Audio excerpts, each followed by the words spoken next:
Assalamualaikum warahmatullahi wabarakatuh. Alhamdulillahirabbil alamin. Alhamdulillahilladzi hadana li hadza wa ma kunna linahtadiya laula an hadanallah. Asyhadu an la ilaha illallah wa syarika lah wa asyhadu anna Muhammadan abduhu wa rasuluh. Allahumma shalli wa sallim wa barik ala sayyidina Muhammad wa ala ali sayyidina Muhammad. Allahumma faqihna fid din wa 'allimna al-Qur'an wal hikmah wa raditu billahi rabba wa bil islami dina wa bi Muhammadin nabi wa rasulah. Rabbi zidni ilma warzuqni fahma. Rabbi israh li sadri wa yassir li amri wahlul 'uqdatam min lisani yafqahu qawli. Sahabat semua, alhamdulillah beralamin. Sekarang kita sudah masuk di penghujung Ramadan di hari ke-29. Semoga apa yang sudah kita kerjakan dari hari pertama hingga sekarang menjadikan diri kita lebih dekat kepada Allah SWT. Dan selaku pribadi, saya mengingatkan kepada sahabat semua bahwa Ramadan belum berakhir.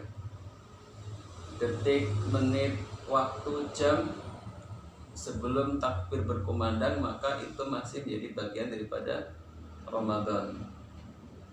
Sebagaimana setelahnya pertandingan, maka jika kita mulai sesuatu dengan baik, maka kita wajib mengakhirinya dengan kebaikan pula. Atau jika kita mengawalinya dengan sesuatu yang kurang baik, maka kita berupaya maksimal untuk mengakhirinya dengan kebaikan yang jauh lebih baik lagi. Awas, hati-hati, disinilah begitu indah cara syaitan membisikkan kepada kita agar kita terlena di penghujung Ramadan, lebih banyak tercampuri oleh urusan dunia, lebih banyak berpikir tentang kesenangan dunia, tetapi kurang berfokus pada bagaimana kita memanfaatkan momen-momen terakhir di bulan Ramadan. Apakah kita sudah mendapatkan ampunan dari Allah SWT? Apakah kita sudah benar-benar mendapatkan predikat muttaqin di sisi Allah SWT, dan seterusnya. Sehingga sahabat semua, mari kita gunakan detik-detik terakhir, menit-menit terakhir ini sebaik mungkin untuk mengejar apa-apa yang belum kita kerjakan. Sahabat semua, di pertemuan kali ini kita akan bedah hikmah di balik penentuan satu Syawal atau penentuan hilal. Sahabat semua, bahwasanya di antara kaidah agama yang diajarkan oleh Islam kepada kita adalah kita disuruh untuk bertanya kepada ahli ilmu. Fas'alu ahla dzikri in kuntum la ta'lamun. Bertanyalah kepada ahli ilmu jika kita tidak tahu. Perintah ini Allah sampaikan kepada kita semua. Jikalau kita belum mengetahui apa-apa yang memang bukan menjadi tupoksi kita, maka lebih baik kita bertanya kepada para pakar, para ulama yang menguasai di bidang tersebut, kompeten di bidang tersebut. Nah, sahabat semua, harapannya apa? Hikmahnya apa? Jika kita bertanya kepada ahli ilmu, pertama, kita akan bertambah sakofah Islamiyahnya, bertambah bawasannya, bertambah kadar ilmunya, nanti bertambah kadar pemikirannya, dan pada ujungnya nanti kita akan bertambah kebijaksanaan di dalam bersikap dan bertindak. Di rangkaian itu adalah bagian dari supaya kita tidak saling menjatuhkan, tidak saling memojokkan, tetapi lebih kepada wa ta'awanu 'alal birri wat taqwa, saling tolong-menolong dalam kebaikan dan takwa. Sahabat semua, perlu kita sampaikan bahwa berkaitan dengan penentuan satu Syawal atau penentuan hilal baru, bahwa di dalam Islam itu ada beberapa fakta. Yang pertama adalah Islam mewariskan dua sistem. Satu, sistem hisab dan sistem ruqyatul hilal. Sistem hisab adalah sistem menghitung, lebih kepada bagaimana terjadinya wujudnya hilal. Jadi selama hilal itu terbentuk meskipun baru 1 derajat maka dianggap sah. Adapun ru'yatul hilal maka dia melihat pengamatan observasi di lapangan kemudian dengan ketinggian 3 sampai dengan 4 derajat.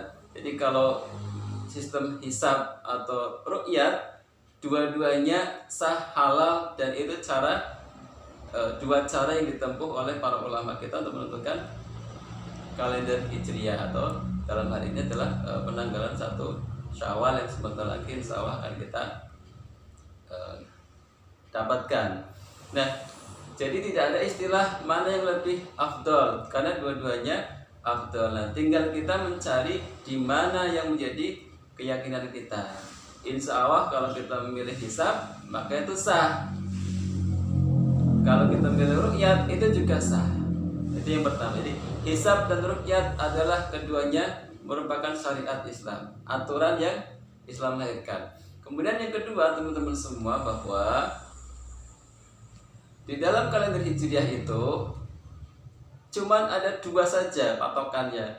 Dalam 1 bulan itu kalau enggak 29 hari ya 30 hari. Artinya apa?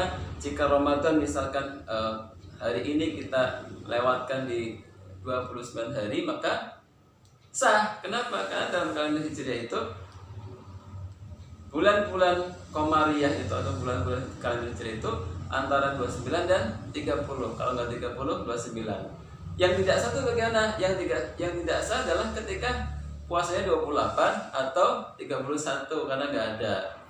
Jadi antara 29 dan 30 memang itulah karakteristik kalender Hijriah atau Qamariyah kita. Kalender Hijriah, kalender yang berdasarkan peredaran bulan. Ini yang kedua. Jadi 29 atau 30 sah. Kemudian yang ketiga adalah perlu diketahui sahabat semua bahwa di dalam prinsip fikihnya ibadah itu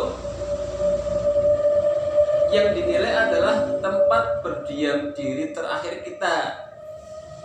Tempat berdiam diri terakhir kita. Misalnya gini, ini biar lebih mudah dipahami.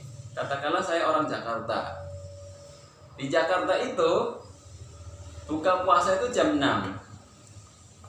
Nah, sementara di Papua berarti kalau di Jakarta jam 6, di sana sudah lebih malam lagi. Karena lebih mendahului. Artinya apa? Misalkan kita terbang jam 4 dari atau jam 3 dari Jakarta. Waktu tempuhnya adalah di saat yang bersamaan ketika kita sampai ke Papua maka yang dihitung adalah waktu berbuka di Papua.